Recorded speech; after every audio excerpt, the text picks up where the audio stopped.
we've previously covered the Canaanite Phoenician cities of Sidon and Tyre. And now, as promised, onto arguably the most famous of them all, Byblos. Before we begin, I'd like to thank the sponsor of this video, Magellan TV, a documentary streaming service founded by filmmakers. In part because of this, Magellan TV has some of the richest and most varied history content available anywhere. Whether it's ancient, modern, war, earth, or biographies, Magellan TV's got it. One such series that I've recently been watching is Nile, 5,000 Years of History, where historian Bettany Hughes travels throughout Egypt from one end of the Nile to the other to uncover and understand Egypt's long history. This 4-part series goes way beyond just the pyramids and Luxor to many of the sites you may not have even known about. I myself have been learning a lot and can't get enough of it and other programs on Egypt that Magellan has to offer. And that's just one series. There are hundreds like it, dealing with history, science, true crime, travel, nature, over 3,500 hours of content. And every week, 15 to 20 new hours of content in 4K and HD are added to Magellan TV, so you'll never run out of quality documentaries to watch. You can view Magellan TV anytime, anywhere, on your TV, laptop, tablet, or smartphone. Compatible with Roku, Amazon Fire TV, Apple TV, Google Play, and iOS. Check the link in the video description for a 1-month free trial. After that, if you wish to continue, it's just $4.99 a month. If you love documentaries, then try out Magellan TV risk-free today. Located about 60 kilometers north of the Lebanese capital of Beirut, what's today the modern-day city of Byblos was in antiquity one of the oldest and most vibrant commercial ports in the ancient world, and its story is a long one. Due to this, we'll mostly focus on the city's Bronze and early Iron Age history. Little was known about Byblos' early history until serious excavations were undertaken by French archaeologists between 1921 to 1924. The little knowledge of the ancient city that was known came mostly through literary, commercial, and diplomatic texts, including the now famous Amarna letters, which we'll get to a bit later on. In Akkadian and Egyptian texts, the city was called Gubla, while in ancient Hebrew, it was known as Gebal. Its current and most well-known name, Byblos, is derived from the Greek word Byblos, meaning papyrus scroll. The French archaeologists who first excavated the most ancient parts of the city determined that the site had been inhabited since at least the 6th millennium BC. It's at these deepest layers that archaeologists discovered the remains of pottery and rudimentary stamp seals.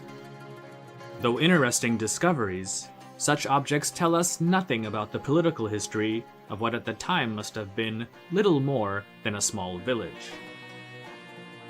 The simple life for the settlement's inhabitants, who made their living by fishing and small-scale farming, continued nearly unchanged for the next few millennia, though by 3500 BC, it was clear that they had had at least some contact with the people of the Uruk culture of southern Mesopotamia, as can be seen by the Uruk-style stamp and cylinder seals that have been discovered in and around Byblos.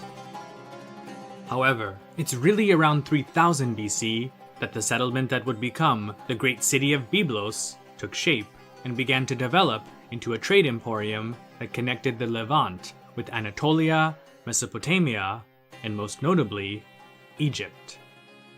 While records for the first two regions are scarce, plenty of references to Byblos, or Gubla as it was called, appear in Egyptian Old Kingdom texts. It's from Byblos that cedar wood was loaded onto ships destined for Egypt.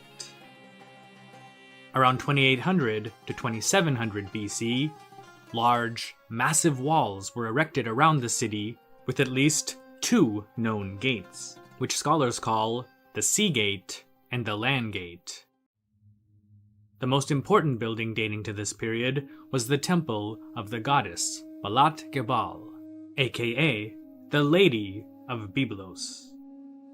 Though in ruins today, The temple is believed to have been one of the first monumental structures ever built in the land of ancient Canaan. About 2 centuries later, a second L-shaped temple was built opposite to the temple of Balat Gebal.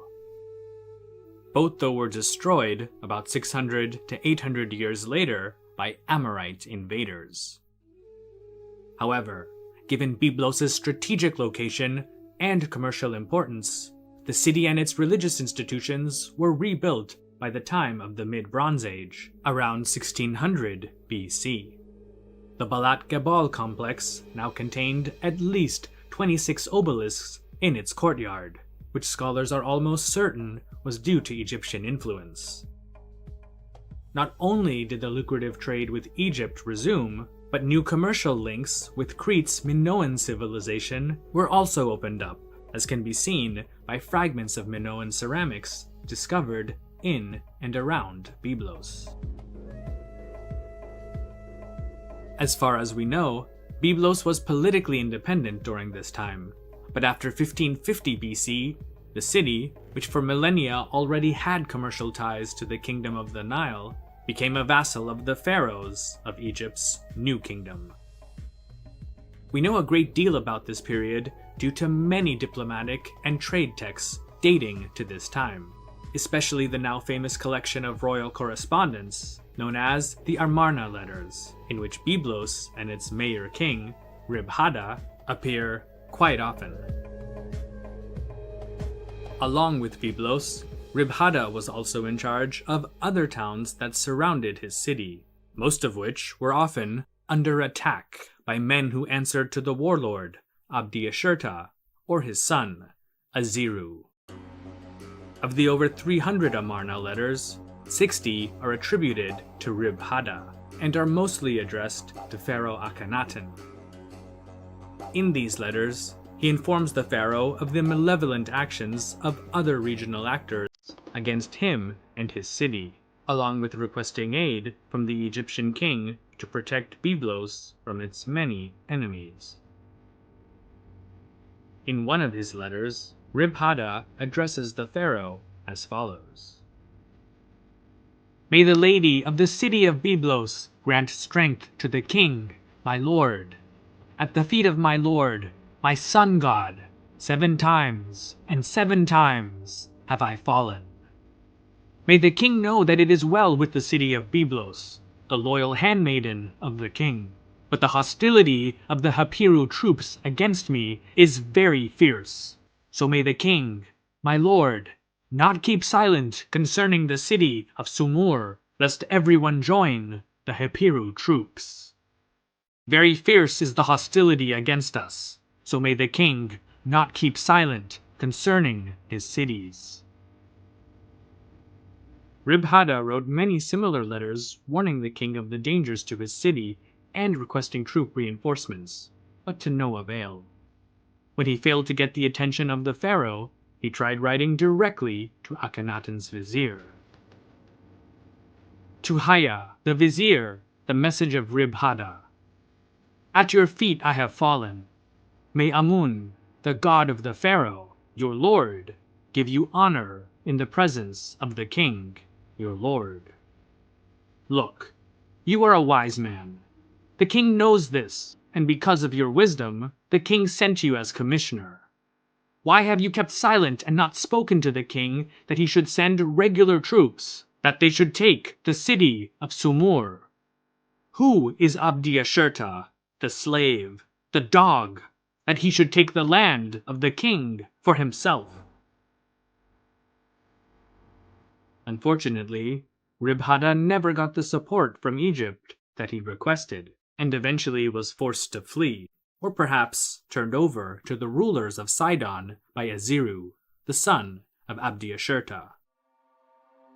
For the rest of the Bronze Age, and perhaps due in part to a long-standing treaty between Egypt and the Hittite Empire, Byblos was able to prosper under Egyptian rule, at least until the events of the Late Bronze Age collapse.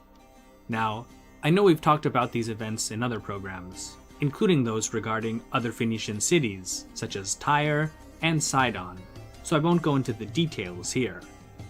But like Tyre and Sidon, all indications lead to the conclusion that Byblos remained relatively unharmed during a time when most other major cities and the surrounding countryside in the eastern Mediterranean were being devastated by the roving bands of migrants and marauders that historians call the Sea Peoples.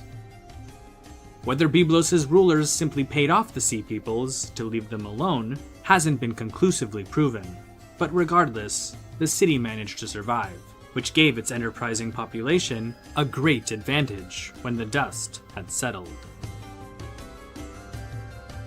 Byblos soon rocketed into the stratosphere as one of the wealthiest and most important commercial centers in the eastern Mediterranean. Unfortunately, few remains of the city from this period have been uncovered, and so most of our knowledge about what was going on comes from the textual sources of others, most notably Assyrian archives and inscriptions. For example, the Assyrian king Tiglath-Pileser I, who reigned between 1114 to 1076 BC, reports receiving large amounts of tribute from Byblos' king. The city also appears in the famous Egyptian story known as the Tale of Wen Amun. Though the papyri fragments we have date to about 1000 BC, the events of the story may have taken place a century earlier. In the story, an Egyptian merchant named Wen Amun is sent to the city of Byblos in order to obtain its prized cedar wood, but upon arrival, he's received with scorn. Byblos' king tells him that if he wants to obtain the cedar wood, he'll have to pay some ungodly sum for what in the past had often been a gift for Egypt's temples and pharaohs. Wen Amun ends up staying in the city for about a year before embarking back to Egypt, but what happens afterward isn't known because the story's conclusion is missing.